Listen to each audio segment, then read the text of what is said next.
Hey,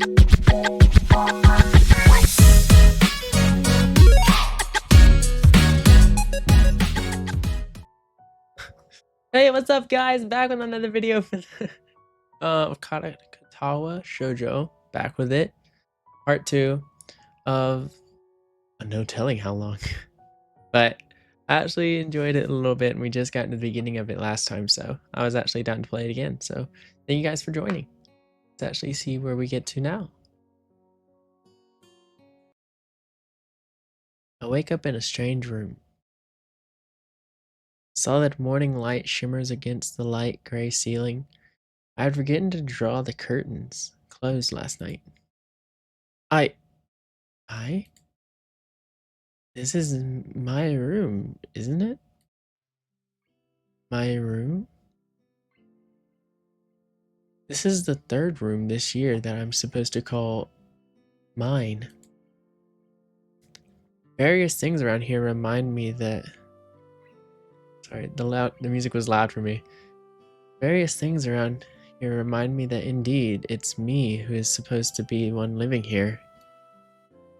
My bags on the floor, my new school books on the desk, my numerous medications on the night table. I stare at the bottles for a moment, deliberating, until I open a bottle, shake out a pill, and pop out a tablet from a foil sheet. I down them with a chaser of water without thinking about the chemistry. My uniforms are in the closet. I slink out from under the sheets and stretch my back before dressing up. Putting on a new school uniform feels like dressing in someone else's clothes. The artificial smell of generic detergent invades my nose, but the feeling of fresh clothes against my back is a good one, a natural one. It feels like a school uniform, as it should. It's not as much different from what I used to wear before. That goes for other things too. So far, this place seems more or less like a normal school. Except for the people. I think back to my talk with Kenji yesterday. Misha's constant laughter and Shizune's sweeping sign language gestures. Well, I've only met 3 students so far. Maybe they aren't that normal, but I'm sure that others are. Or perhaps people like them are what passes for normal around here? Yeah. What is pass for normal around here? What do people do? I didn't see a lot of kids hanging around after classes yesterday, so maybe there are clubs? If so, I wonder if I should join one. All through classes, the question remains on my mind, so I decide to ask Shizune about it when we split into groups. After all, she did say if I had anything I wanted to know, I should ask her. Huh? She crosses her arms and shifts her gaze slowly to Misha, who looks more preoccupied with trying to grind the eraser of her pencil down so that the top is perfect and evenly flat.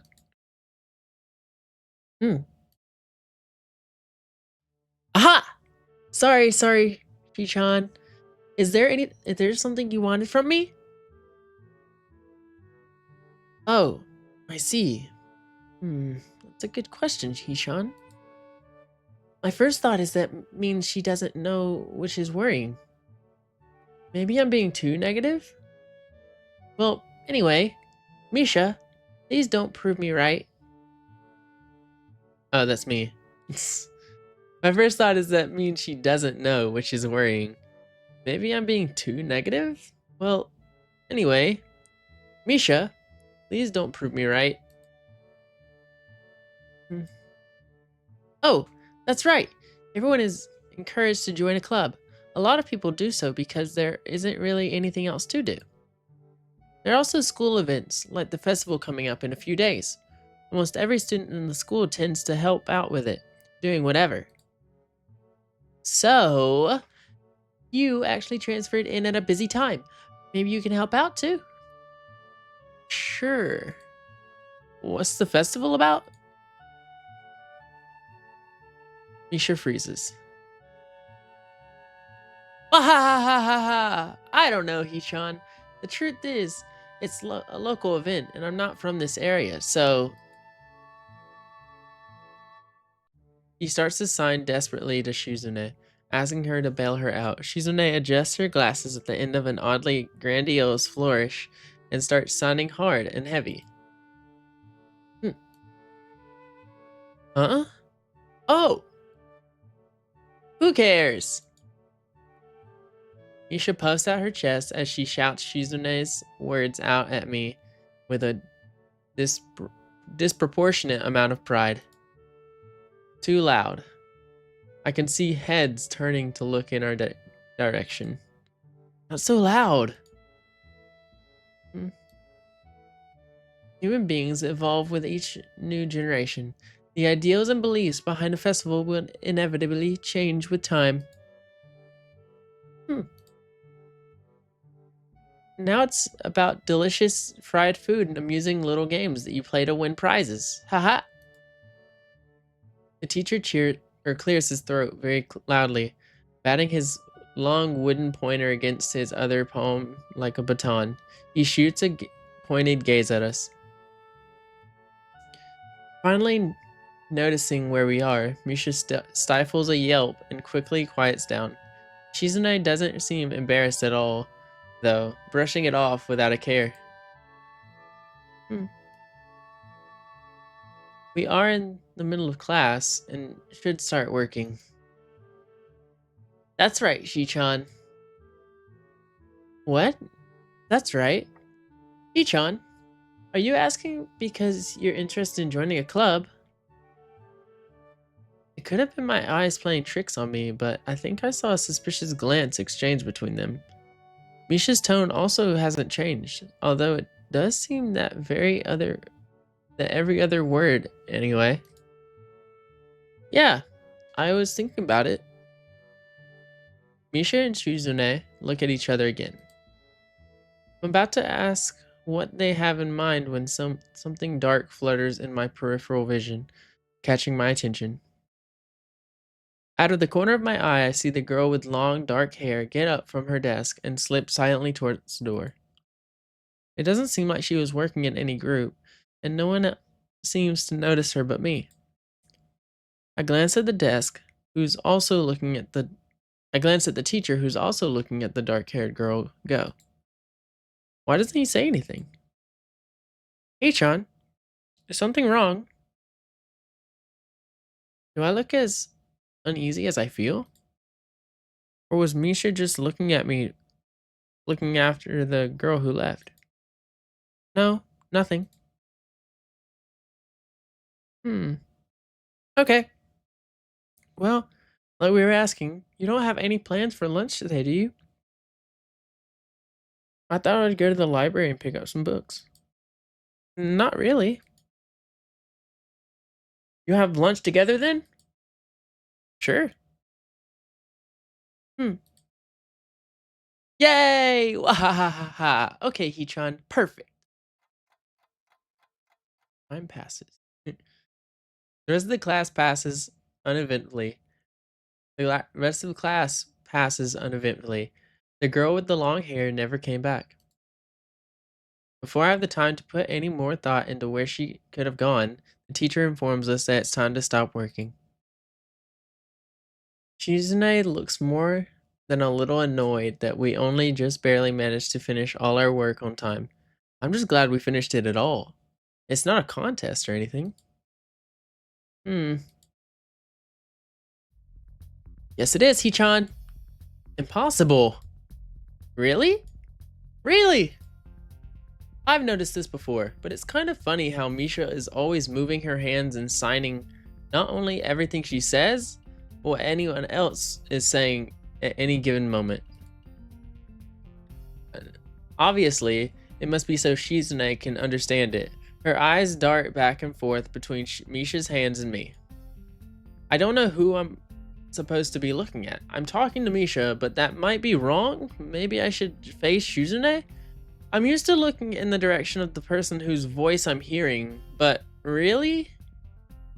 Shizune can't hear me, but it would be disrespectful to talk to her only through Misha. Then again, isn't that what she's doing? No, she's at least looking at me. This is all very confusing and will take some time to get used to.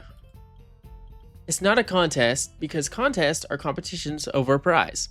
If there's no prize on the line, it's not really a contest. Shizune's eyes flash dangerously with a competitive glare. She stares at me as if surprised that I'm challenging her. I think maybe this is a contest to her. I never noticed this before, how dark and blue her eyes are. It's truly an alluring gaze.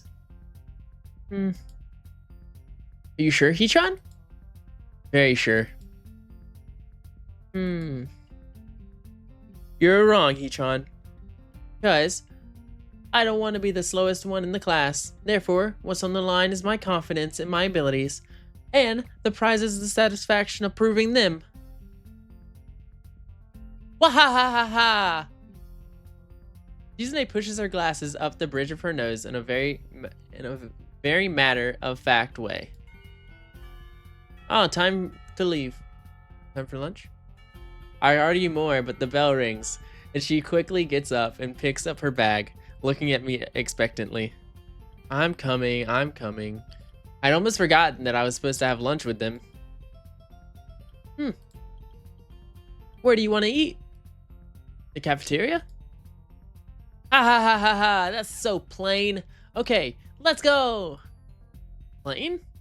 Well, I guess that is. So, at my old school, I liked to eat outside near the back of the building. It was a good spot, but I didn't find it until near the end of my freshman year. I wonder if there's a similar place to eat here. Misha seems to imply as much.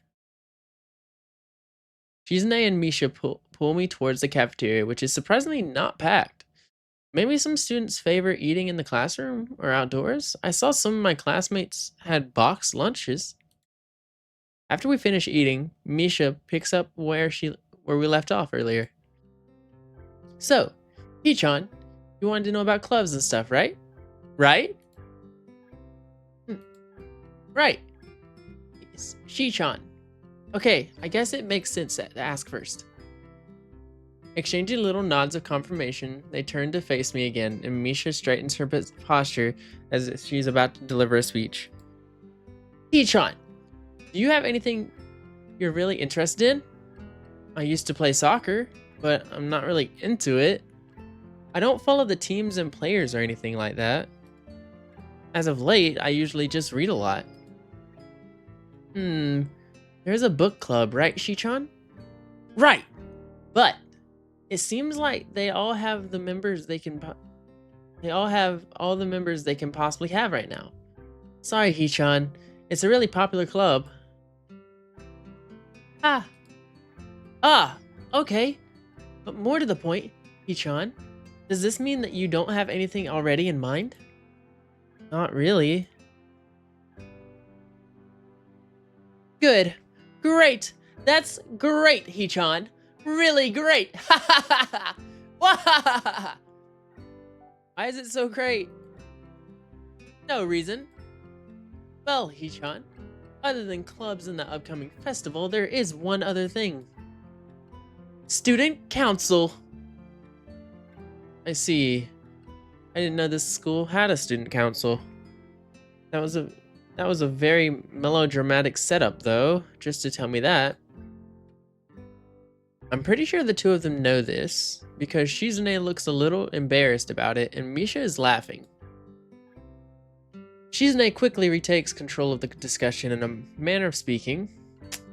After all, it's still Misha who has to voice whatever she says.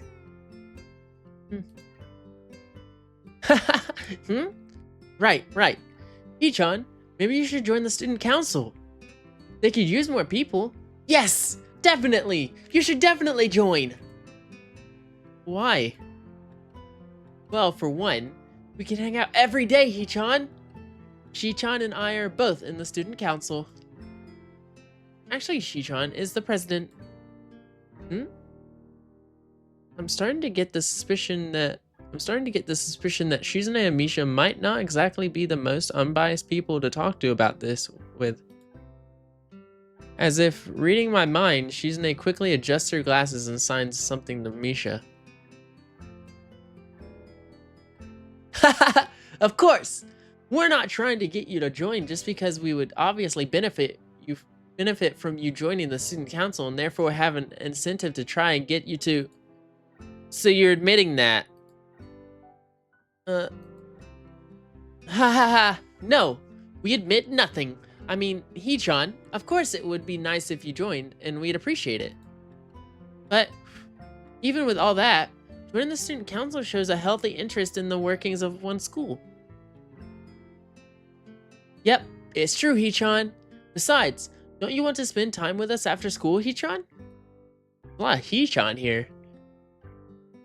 I can't tell if she was being genuine or if this is just really good acting. Both of them are trying. Both of them seem to be trying to look their cutest, although they are already pretty cute to begin with. Well, so it's settled then. Welcome to the student council, Hee-chan. What? No. Aw, see, Hee-chan? Of course it wouldn't go so easily. Yep, that's right though. It would be boring if it went that smoothly. Oh well, Hee-chan owes me candy now. You were betting on it? Hey, my life is not a game here. Shizune seems very intrigued by this when Misha signs it to her. The aggressive glint returns to her eyes. Wahahaha! That's interesting, Hee-chan. Let's play a game. That's not what I said. How about rich man, poor man, Hee-chan? If you lose, you have to join the student council. No, absolutely not. Huh? Why not? Well, because the two of you have the same incentive, and therefore the same goal, which is to get me to join the student council, right? Yep. Yeah, that isn't my goal. But what this means is that both of you can team up and I'll be at a clear disadvantage, so I will have to decline. Hee-chan, I'm very offended. Are you saying you don't trust us? And that we would pull something so disgenuous? That makes me sad. Sorry? It's hard to tell where Shizune's influence ends and Misha's thoughts begin. In order to atone for hurting a young girl's feelings, you should definitely join the student council. They're really trying to get me for this student council. I don't want to. I was never asked and I never will. No. How about a game of paper football instead of rich man, poor man? Paper football? I haven't heard that in years. Yeah, it's a game they play in America. You make a paper triangle and then you try to shoot it past goalposts that other players make. The other player makes with their fingers. Isn't it cool? It's the ultimate form of competition between two people, Hee-chan. I like rock, paper, scissors are better at that point. And it's also played by elementary and middle school children, Hee-chan. That means it's a game that really separates the boys from the men. More like the boys from the slightly older boys. Anyway, I'm not going to play that either. Just the fact that you know what they know about it means you're probably surprisingly good at it. Yeah, that's true. How did you know, Hee-chan? Shizune frowns at Misha, telling me that she probably wasn't supposed to admit that so readily. I wouldn't say that I'm happy with their attempts to get me to join the student council, but I'm a little curious about what the student council does here. I've never been on one before, or even known anyone who was a member, so it interests me. I also kind of like Shizune and Misha, so maybe it wouldn't be so bad.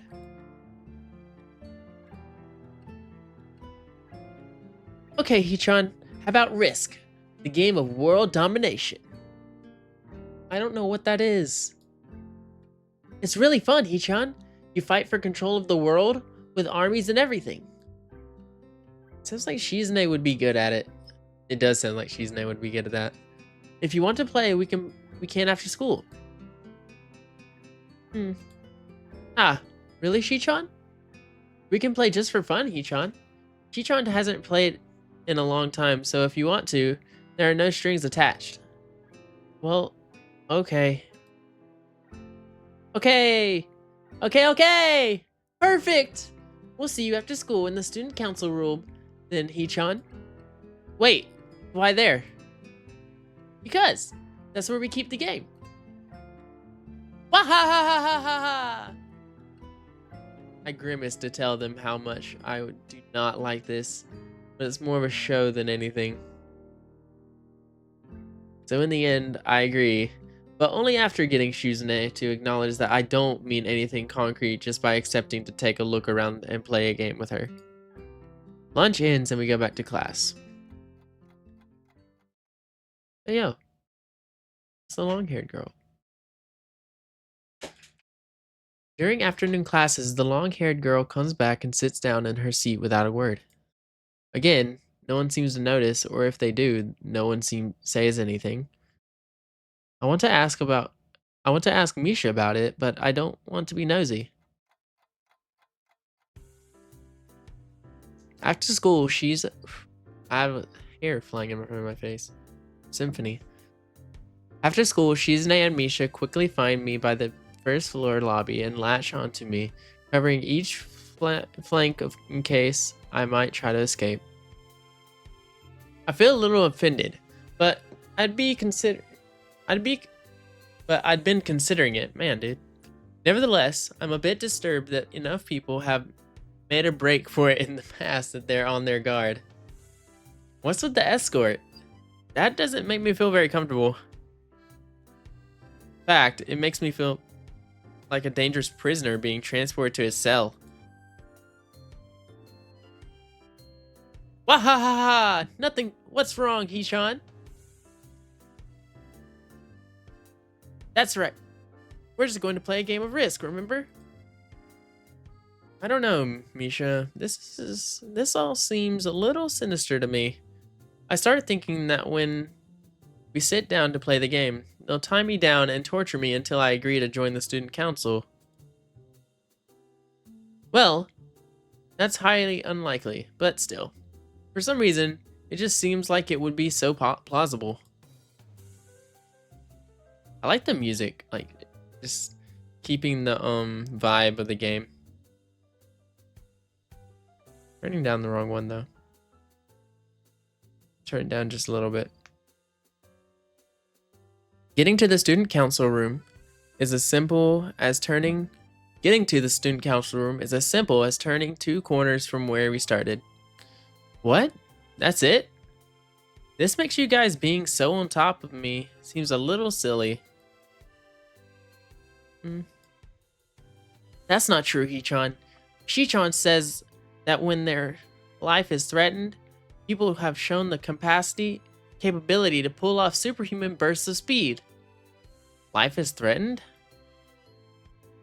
Her expression unchanging, Misha signs something amusedly to Shizune, who makes a baffling face and puts her hands behind her back, looking pleased with herself.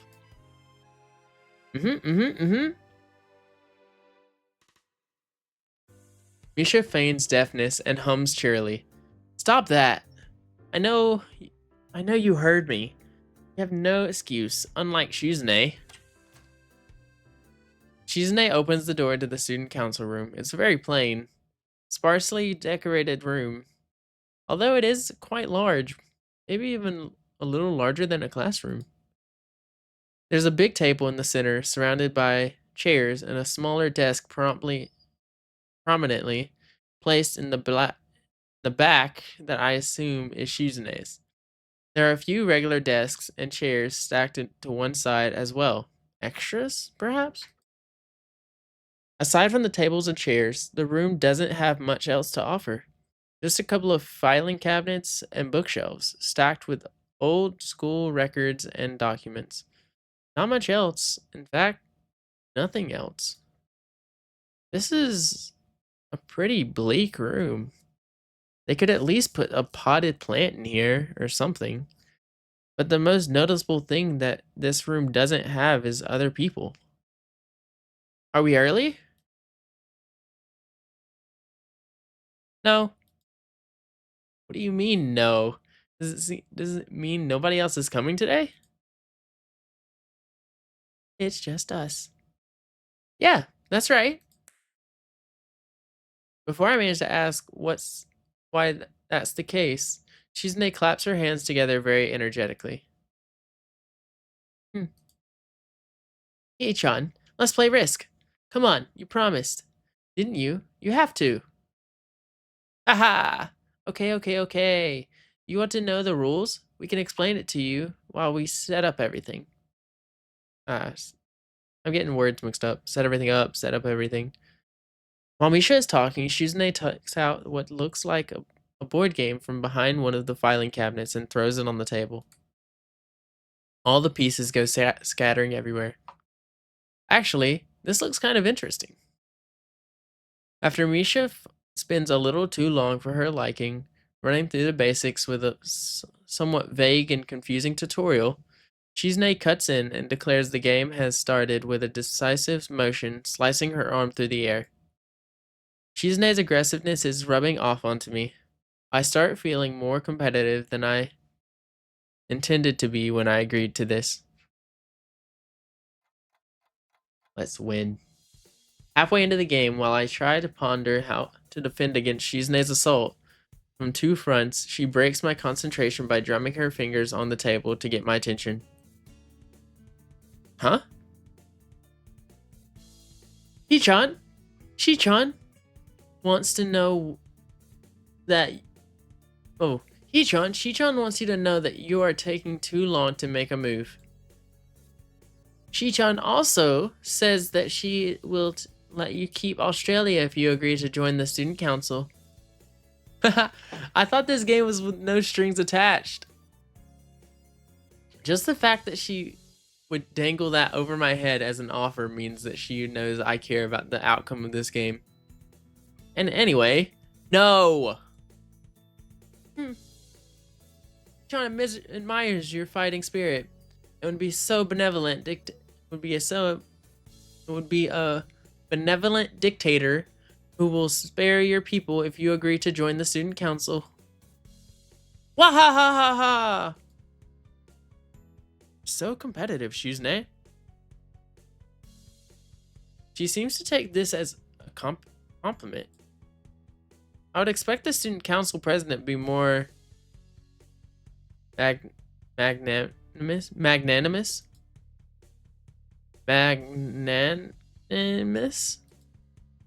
She doesn't seem to know what the word means or how it's signed, so she pulls out a piece of paper and writes it for Shizune, who in return signs it back to Misha.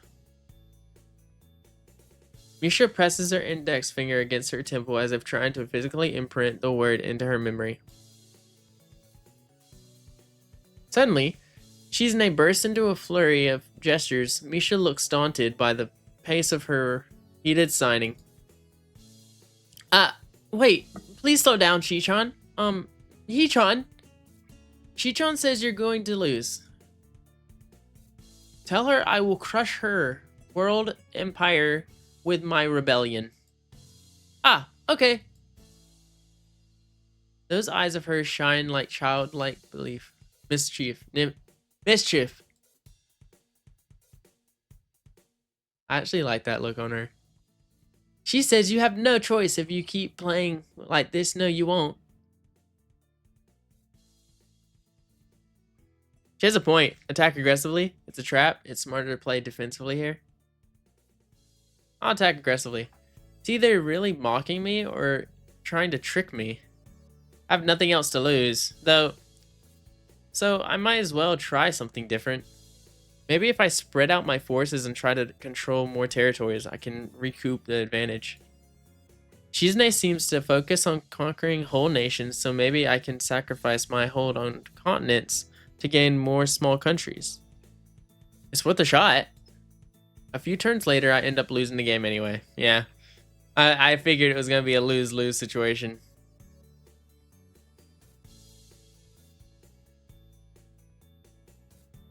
Shizune adjusts her glasses victoriously and allows herself to tentatively pump a fist in the air in celebration.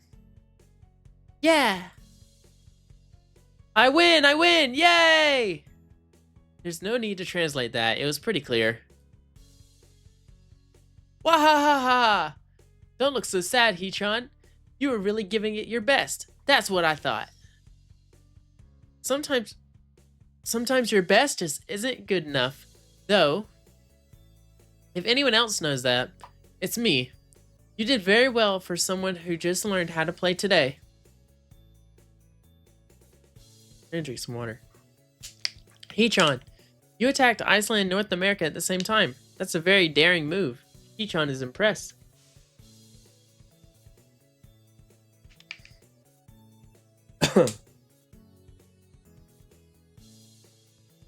The mark of great people is that they are daring and that they can follow through. You're already halfway there. Isn't that great, Hee-chan? That isn't enough, though. Just potential isn't enough. There's no point to potential if you don't take the first step, and there's no point to that if you don't keep going. I want to see more. So join the student council. You're right, Hee-chan. But that's so demanding. Hee-chan leans forward, suddenly looking a lot less playful and more like a serious person I expected her to be from the start. Hee-chan, would you like to join the student council? She really doesn't waste any time, does she? But it's only my second day of school, so I'm hesitant about committing to something so early. I haven't even taken a look at any of the other clubs yet. But spending time with Shizune and Misha doesn't seem like something I would hate. I still need more time to think about it before I decide for sure. Maybe. I'll get back to you on it.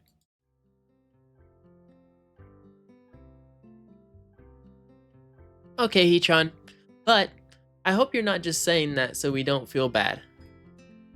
No, really. Really?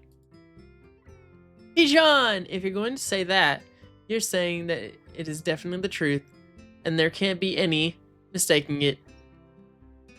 I know. I guess I should have my revenge for losing, at the very least. Shizune smiles at that in a mischievous way that feels like twisting the knife in a wound of my loss. In the wound of my loss. I take a glance at the clock on the wall and realize I've spent far longer playing Risk than I expected. Sorry, I think I have to go. I wanted to go to the library. It's not closed yet, is it?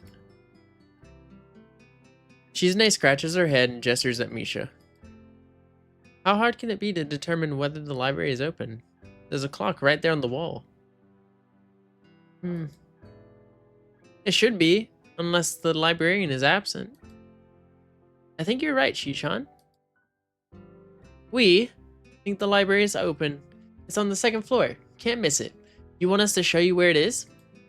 No thanks. It's okay. See you tomorrow. Bye-bye. I don't like this picture. In the middle of the hall. One flight of stairs up and I run into problems. The second floor hallway is a carbon copy of the third floor one. Wide, of course, and plain like only hallways can be. The problem is that the library's whereabouts are not as easily determined as one would think.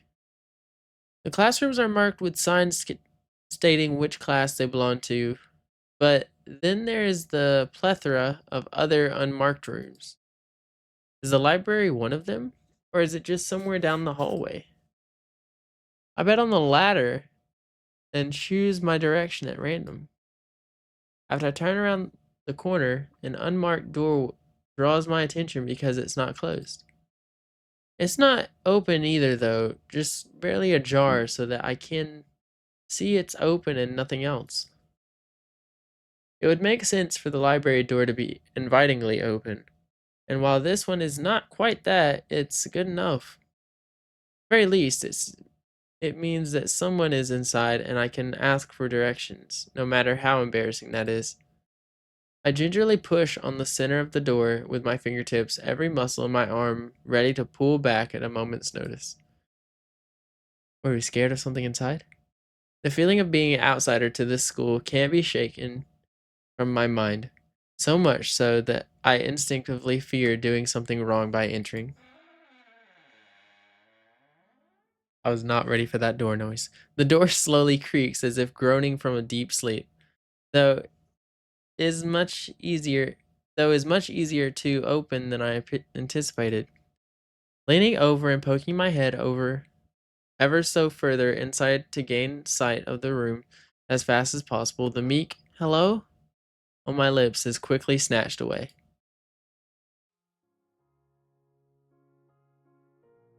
Hmm, took a nap. This is not as I was expecting. I mindlessly let the door open at its full extent, taking in the sight of a solitary figure taking center stage in the otherwise abandoned room. The situation stills my voice, leaving me standing at the doorway staring at the beautiful girl.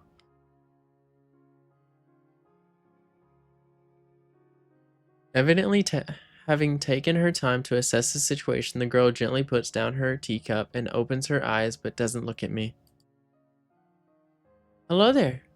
May I help you?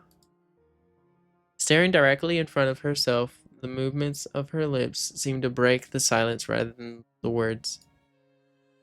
However, it's the soft, measured voice that reminds me that she is being separate from the room itself. Not only is she likely the tallest girl I've ever laid eyes on, but even among the foreigners I've met, she's strikingly distinct. Uh, Hi. Sorry for intruding. I was just kind of lost. She takes a moment to formulate a response before speaking. Every action she takes feels as if it's carefully choreographed beforehand. Care to take a seat? Unexpected, considering that I'm intruding upon her. Um, Thanks. I slowly tap I slowly step towards another seat opposite her. The girl resting on the teacup and saucer on the wooden table in between. The way she doesn't track my movements with her head is telling that, and the slight cloudiness to her eyes means she must be at least partially blind like Kenji. And to think of it, her voice doesn't have any detectable accent either. I guess she must be half Japanese. As I take my seat, her composure takes me slightly off guard. Her air of relaxed confidence makes the silence entirely comfortable. The calming atmosphere is so very different from the student council room. I take it you're a new student to Yamaku? Yeah, I just transferred in yesterday.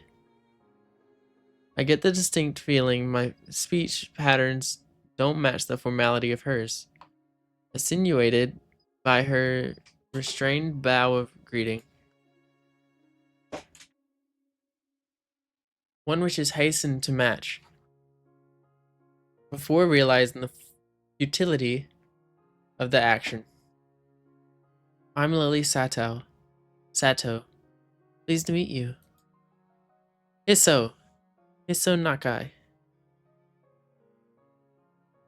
She gives me a nod before gesturing roughly in the direction of her teacup. Would you care for a drink? Sure. As much as it pains me, I can't keep step with her formality in the proceedings. She gives a kind nod, taking the request in stride.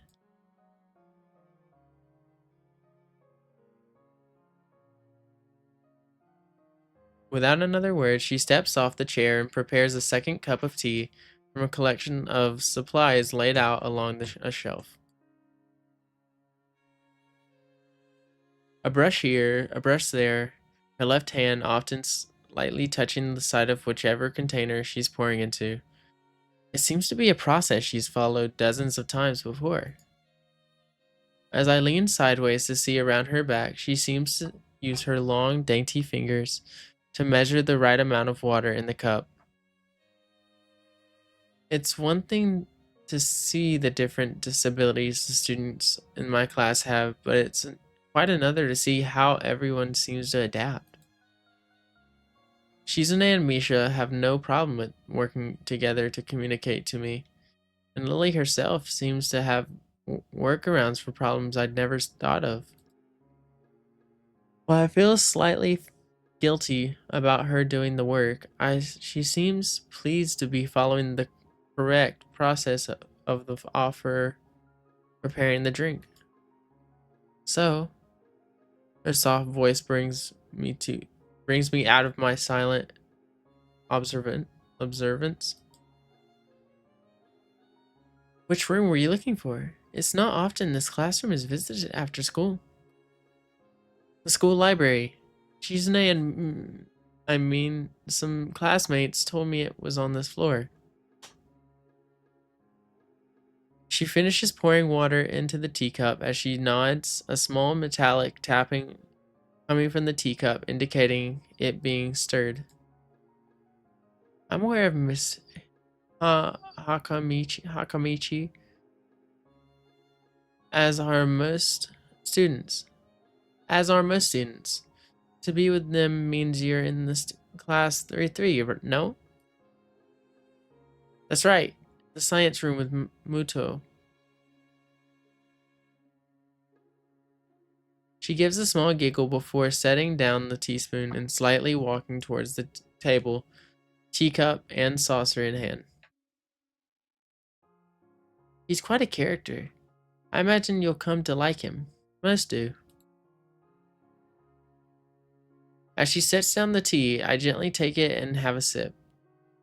I'm really more of a coffee person, but this seems like a rather bad moment to bring that up.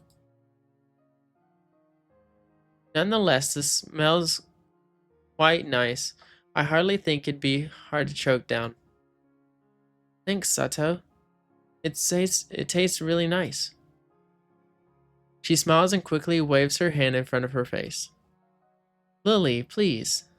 There's no need to be too formal. She says this in spite of her exceedingly well-bred speech. Oh well. I guess I should try and ask her about herself, as it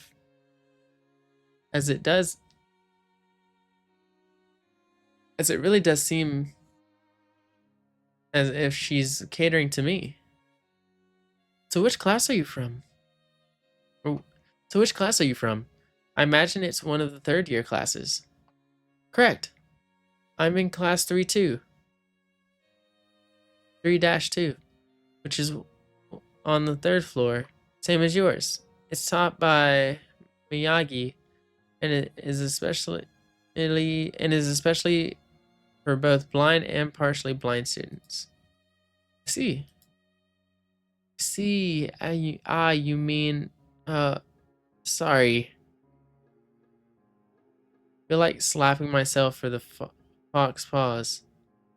Looking at her face, though she doesn't seem to be in the least bit put off by it. My, there's no need to change your speech on my account. Sure. Sorry. I guess I'm really showing my newness here. An environment like this would be a big change, so I can't fault you for it. While the same can't be said for everyone, many have come into terms with their condition. A category which would include her, it seems. All too ready to jump ship from this particular topic, I segue into another. You come here to drink tea often? It's a really nice place. Thinking on it, this might be her vision of the place behind my school that I like to have lunch at. I come here fairly often.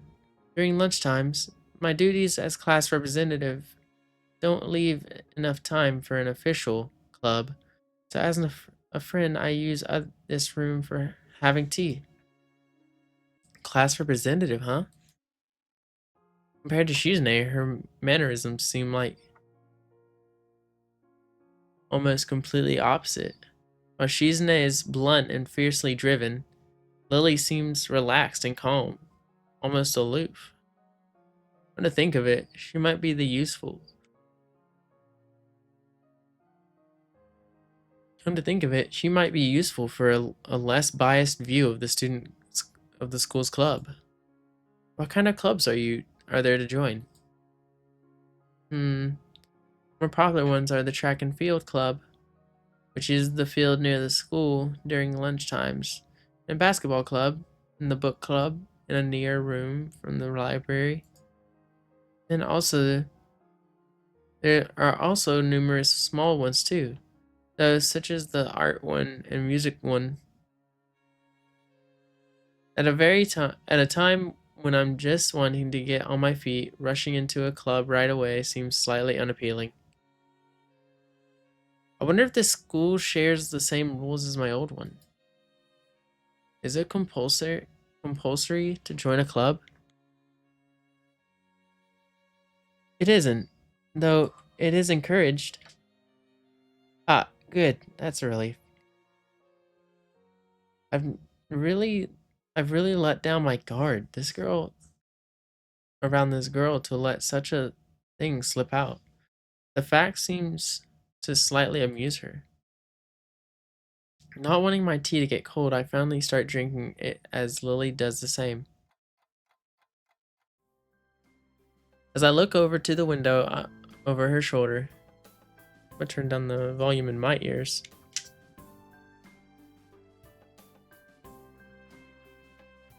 As I look to the window over my shoulders, I notice the light coming into the room has a distinctly orange tint. Even here, time doesn't stand still. Huh, time's gone quickly. Sorry? Right, she's blind. Of course she can't see the sun setting. It just looks like the sun's starting to set. It seems to come as a surprise for her. I guess she must have lost track of the time. Sorry, Hiso. I didn't mean to keep you from the library for so long. I quickly moved to allay her concern. No, it's okay. The library is still open, isn't it? He pauses and takes a moment to think on it.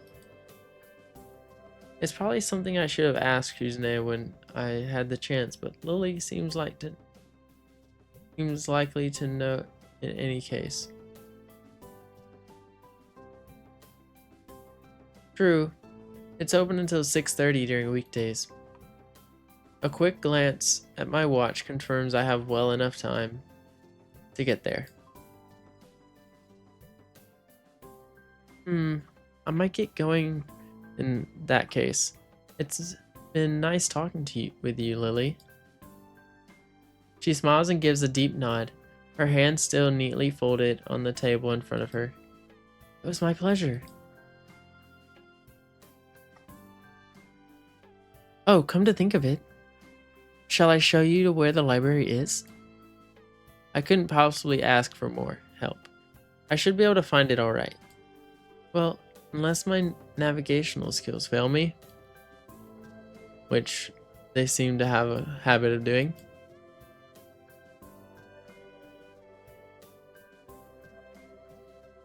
It's alright. It's alright. I was going to talk to the librarian there in any case. I could introduce you. This gets better and better. It's pretty hard to deny her offer. If you're sure, then that'd be great. Thanks. She stands up to follow me. She takes hold of a straight retractable cane that has been slipped in on the handle of her bag on the floor.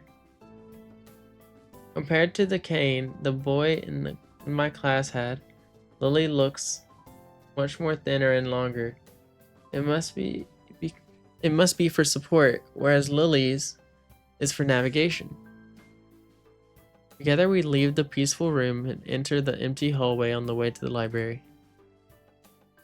Side by side, my pace carefully slowed to match hers. We slowly walked through the hallway. It doesn't take long for us to arrive at the door to the warm-looking room, apparently situated in the center of the floor rather than either wing. Ladies first. Gives an appreciative smile at the gesture, taking the lead as we file in.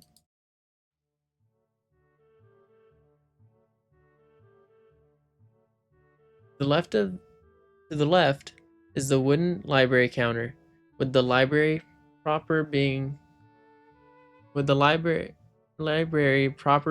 on to the right. It easily dwarfs my old school library, with the distinct smell of old books giving the place an almost old world air. There don't seem to be a lot of students here. Considering the time, it isn't a big surprise. Everyone's probably either in the school grounds or the dorms. Yuko, are you here? She says as the thin air since she says it to the thin air, since the librarian doesn't seem to be present, and of course Lily can't see this. What's unexpected is that it draws a reaction. Something from under the counter thuds against it, followed by a quiet wail. I bet they were asleep and they hit their head. Aww! Apparently the librarian, quickly crawls out and bounces up to extremely rigid attention. Hi, Lily! How can I help you? Her voice is strained in a failing attempt to sound casual, and she's rubbing the back of her head. Good afternoon. What happened just now? I heard a strange noise. It's nothing. I just hit my head. See? I dropped an eraser under my desk. While I was looking for it, a pencil dropped, and when I was looking for both of them, you came and surprised me. Are you alright? I'm sorry. I couldn't know. It's okay. Sorry for making you worry. This is nothing. I had worse happen to me. She's quick to reverse Lily's apologies, almost frantically trying to push aside the possibility that she could be in any way inconvenienced by bashing her head on the counter. Yes, worse things have happened. The girl fidgets with her fingers as Lily doesn't seem to drop her concerned expression, and then she shuffles some papers around the counter for no reason. A little shorter than Lily, replete the glasses, freckles, and a very troubled look. He seems to fit a librarian perfectly. Lily, did you get my message? Message?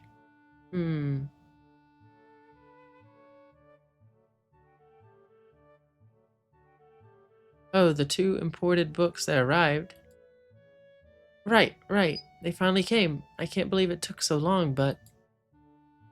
Amidst her celebrations, partially for managing to change the topic, I'm sure, she noses me from the corner of her eye and freezes on the spot when she does. Oh no, I'm sorry for not noticing you before. Did you need to check out a book? Or return one? I'm sorry. The way she can so quickly shift between moods is a little unsettling. He's with me, Yuko. This is Hiso. A new student. Iso, this is Yuko, is the school librarian. Pleased to meet you.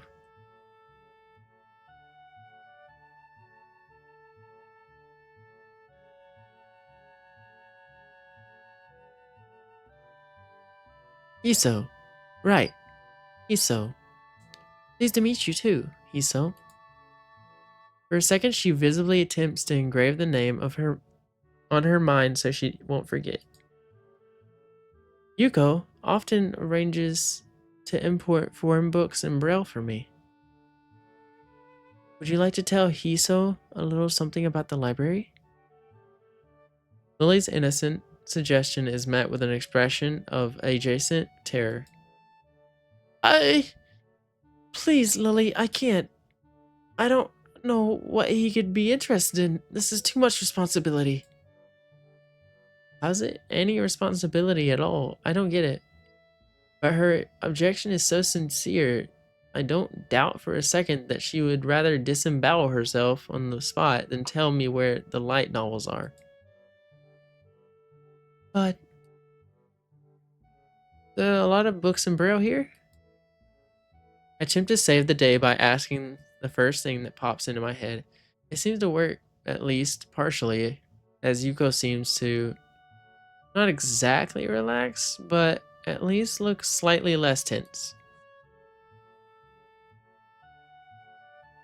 Well, I think about a third or fourth of Yamaku's library is either in Braille or audio.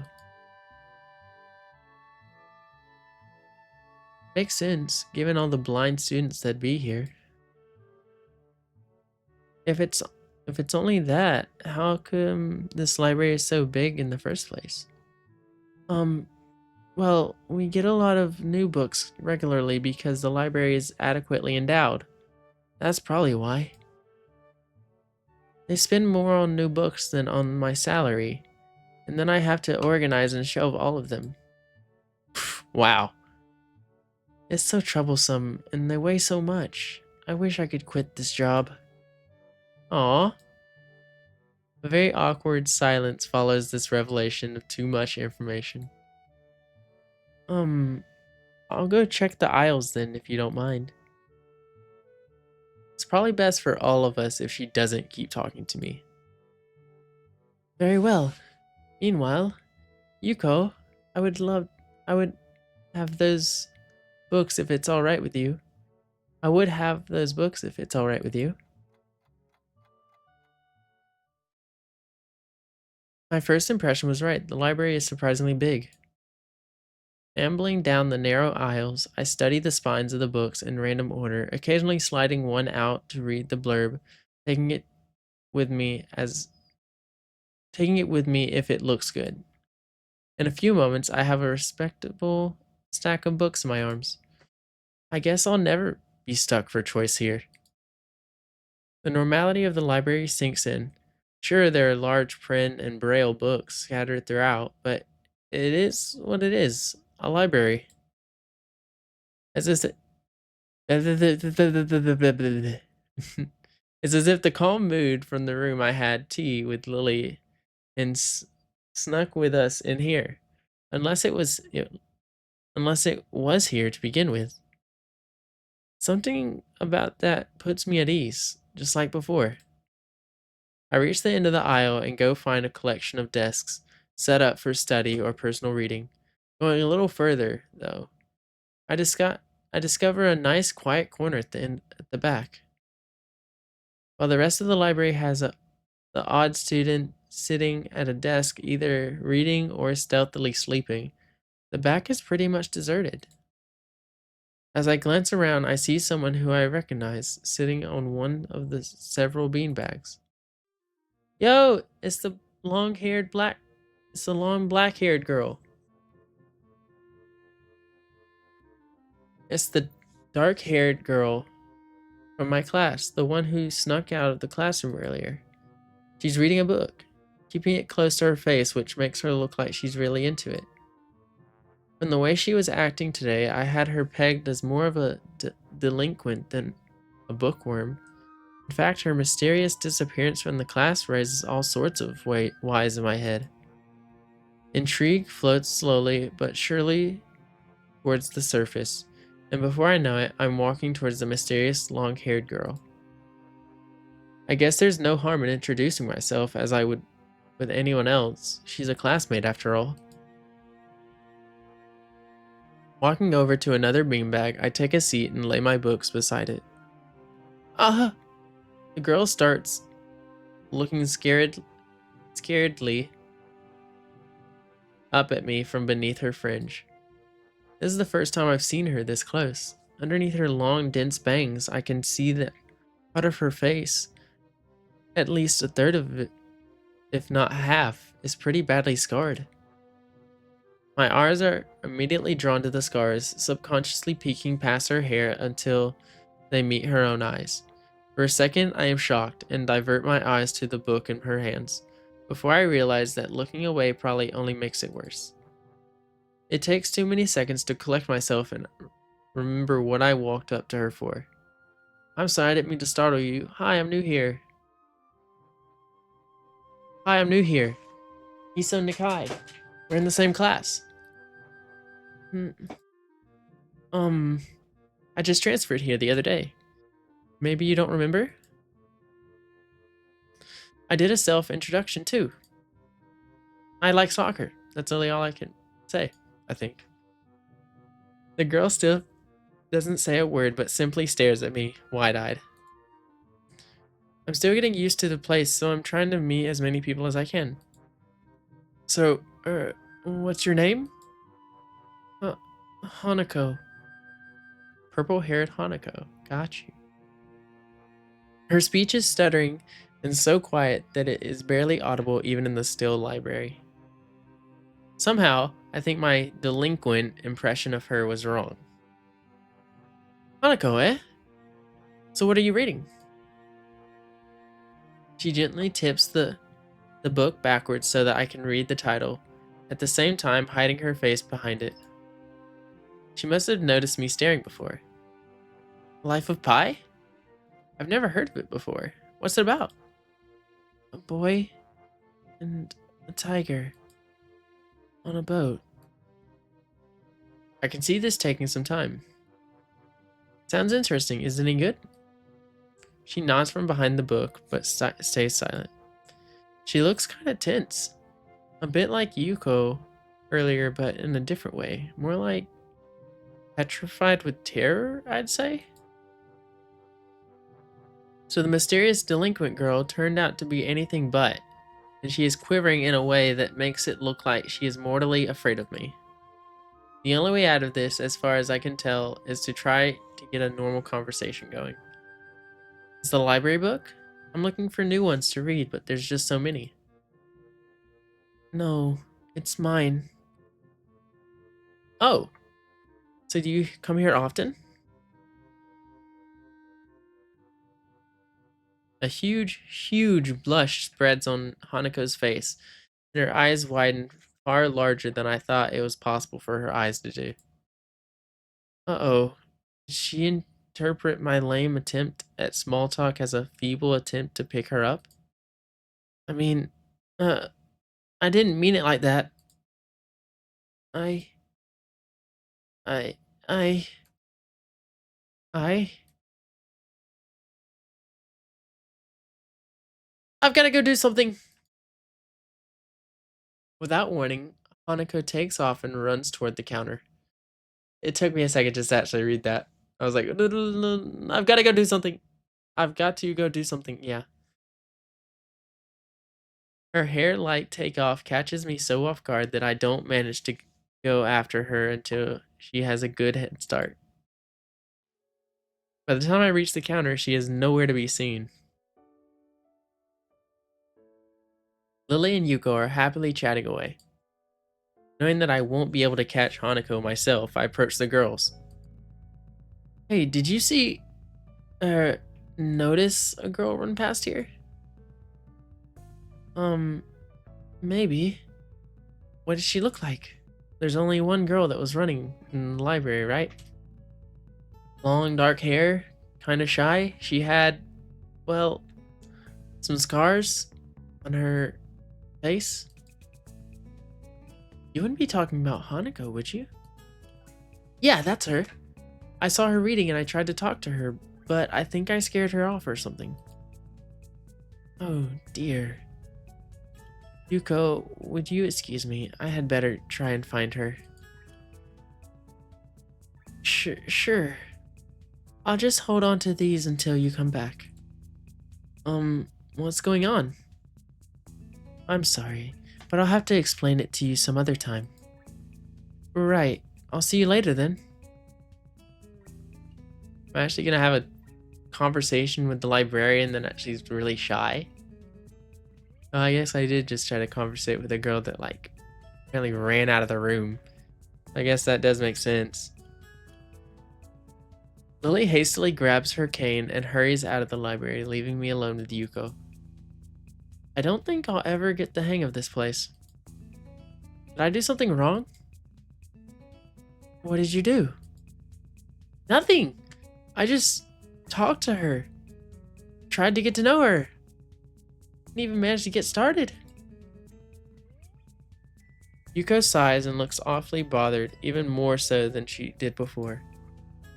I guess you weren't wrong so much as tactless. Tactless? That girl is a bit of a special case. It's like she never really talks to anyone. Isn't that a bit strange? I wonder. It's just how she is, I think. Yuko doesn't sound all that convincing. Then again, maybe this is just the norm around here. Everyone has their own problems, or else they wouldn't be here. Perhaps I was being a little tactless after all. But how should I deal with these people? Forcing myself to act overly casually only makes me feel phony. Like I was supposed to be ignoring the elephant in the room. Yuko fidgets, looking like she wants to say something to that, but resists it.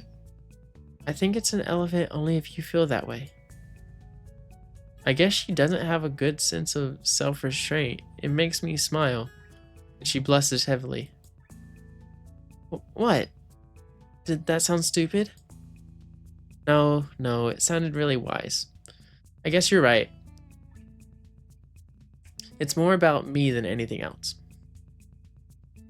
Neither of us has anything to add, so Yuko fills the silence by shuffling with some papers around her. People who have papers on their desk really like doing that. There's a side comment. Did you find any books? I should be closing soon. I mean, this library should be closing soon. But I have to do it. I hope that's not too inconvenient for you. Oh, yeah, I want some books, but I left them over there because... I'll just go get them.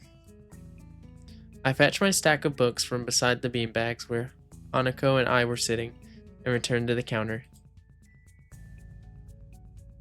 Wow, you read a lot, don't you? I do, please don't make fun of me for it. I surprise myself with that too, honestly. At least when I really think about it. I had a lot of free time earlier this year, so I just kind of started reading books to fill that time. I couldn't do much else. I see. But she doesn't say anything else and just checks out my books for me.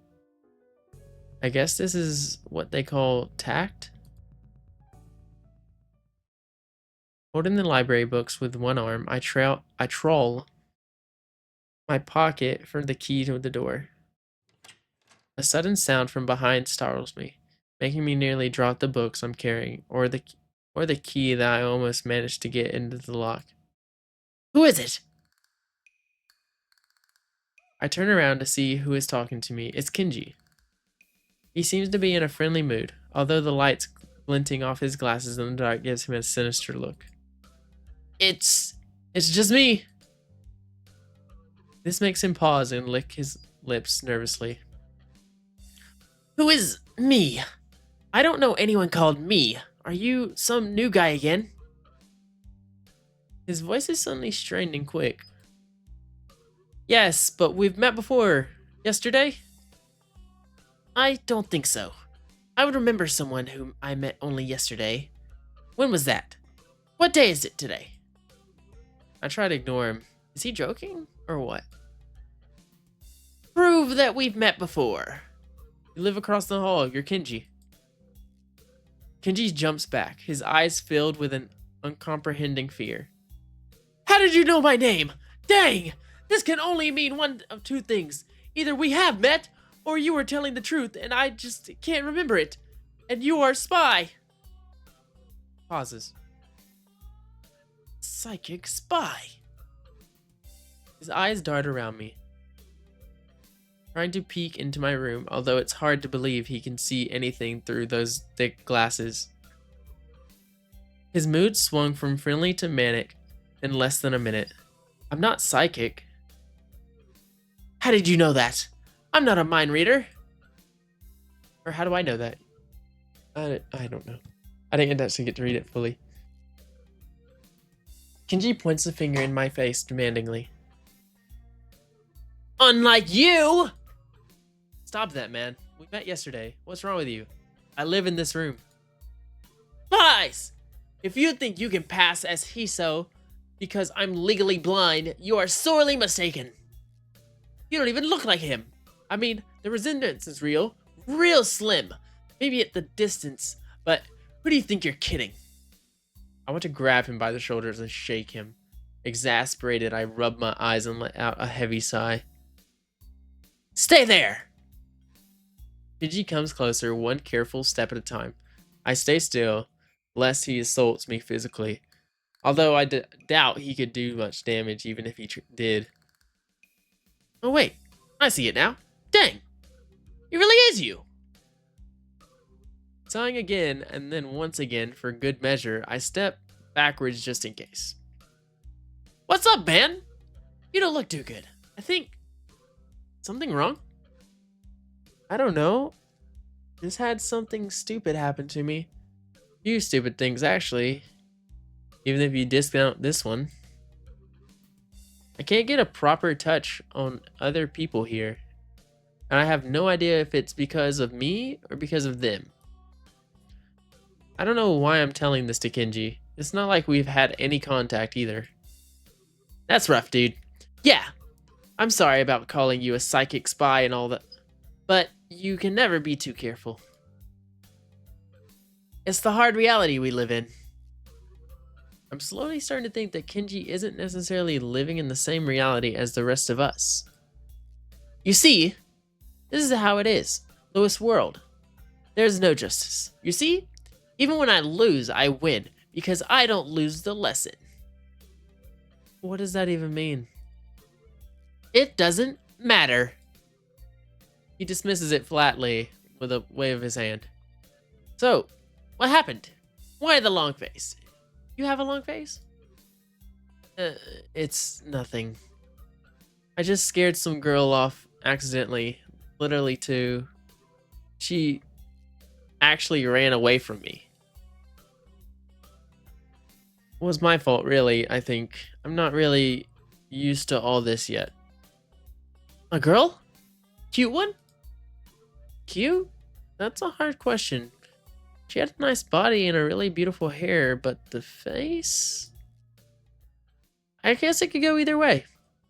She was cute. Yeah, cute, I guess. I knew it! There are a lot of cute girls here. A strangely disproportionate amount. I believe this is one of the dark secrets of this school. I tried to warn you, man, but did you listen? I don't remember any such warnings, honestly, from this guy. I don't remember it all. Dark secrets? Yes, dark secret. Dark secrets. Extremely dark, like a black hole. Have you noticed that the number of girls in this school is slightly but significantly higher than the number of boys? It's like 60-40. He turns his head to the left and stares off into the distance at nothing. Why is it like this? I mean, the untrained eye doesn't appear to be that bad, but that is a full 20%. One would think That a school with such a huge pool of women would be a man's dream. But no. What am I about to tell you? What I am about to tell you could blow your mind. Are you ready? I don't know where this is going, but I think I won't be missing much by cutting out now. No, I'm not ready. I only get as far as turning the doorknob before Kenji starts talking again, showing that he doesn't really care if my mind is blown or not. I believe that this school is a battleground, the site of a feminist infiltration. This disparity in the number of men to women is a clear sign of how far they have come. In case this Cold War turns hot, they will have superiority in numbers. Just another skirmish in the eternal war against the forces of the feminists. They're everywhere. In Japan, women outnumber men. It's not a 60-40 split, but it's only a matter of time, man. Even in America, women are the majority of the by a hair. They're building up their numbers. In the past, they built up a military has always been the clearest sign of imminent war. Japan is just the first step. Our economy is and the country itself is a small and isolated, yet a huge part of the Pacific in terms of political value. The perfect targets. They are so cunning, as expected of women. Soon, day will come when... Kenji's voice trails off ominously. This is why you can't trust them. They'll string you along and then kill you just as they killed me. You'll end up just like me. Oh, heck no. I can't stop myself from blurting it out. Hey! What the heck's that supposed to mean? You said it, not me. It's the best I can think of, honestly, just to get out of this situation. So, you're not supposed to say something like that. Dang, so rude. Where was I?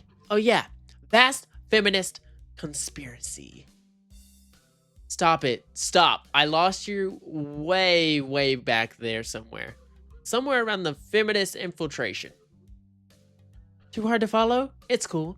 I have some graphs and stuff in my room. And puppets. You like puppets? No puppets. You don't like puppets? Okay. Graphs are still cool though, right? He speaks energetically, responding almost before I'm done talking, moving his hands in an animated way as he continues to rant on. This is too strange. I had him pegged as relatively normal, but it's clearly that I was wrong. Something on your mind, dude? Just think about what it's like to be the last sane man in an insane world. Kenji frowns, looking deeply upset. I mean, that's you. That can't be, because I'm the last sane man in an insane world. That is my dream. You can't just steal a man's dream. What the heck? There can't be two last sane men. It would be invalid. It would invalidate the whole last part. And that part is kind of important. There can only be one. Like in that foreign movie where there could only be one. And in the end, there is only one dude left because that was the point. I've never seen anyone talk so heatedly and so defensively about absolutely nothing before. Anyway, if you wait here, I can get my graphs. I also have a list of other dark and complex conspiracies that this school holds as tangled as... Quick! Finish my analogy for me! Be a pal! I'm going to bed now. It's extremely late. That doesn't sound like an analogy, but whatever. I like you. You seem like a cool dude. Most people don't understand what I'm talking about when I try to explain the vast feminist conspiracy to them. Denial is a terrible thing. Later. He claps me on the back and then vanishes into his room so quickly and quietly it's like he didn't even open the door, but instead walked right through it like a ghost. I don't know if I can fully digest what just happened, so I give up and just go to my room, kicking off my shoes before falling face first into bed. It takes me some time to relax and get up so I can get started on homework. It's because the sheets are cool and comforting against my cheeks, and it feels good just lying there before my eyes closed. This school is like some kind of bizarre and surreal island. It's isolated on top of a mountain, and each person is stranger than the last. I just can't seem to fit in. What irony. One would think that fitting in a place that's made for people who are unfit for anywhere else would be easy. Maybe I'm trying too hard. Although I say that, it doesn't help take the edge off, and the words are left echoing off my empty walls. I guess it's not as bad as I expected, though. This place really is more of a school and less a hospital pretending it's a school than I thought it would be. If nothing else, the scenery is beautiful. I open one eye, seeing the school books and bottles of pills arranged side by side on my desktop. Maybe this place is too much like a normal school after all. I think I'll end it there, guys. And then we'll have another episode, part 3 next time. But I'm going to stop it there. We'll have another part 3 next time. We're going to create new save. But thank you guys for actually joining me, and see you guys in 2 weeks for a new video. And I'm not sure if I'll make 2 videos or if this will be a video next week. Well, not next week, in 2 weeks. And then after that, I'll actually come up with a video with friends. But I should have a video coming out with friends at some point. So I'll see you guys, and take care. Bye. Oh, if you want to see more, check out ZellVTuber on Twitch. I actually also stream, and it's actually really fun over there. So I do a lot of collabs with a lot of friends and a lot of people. So see you guys. Take care of each other. Bye, guys.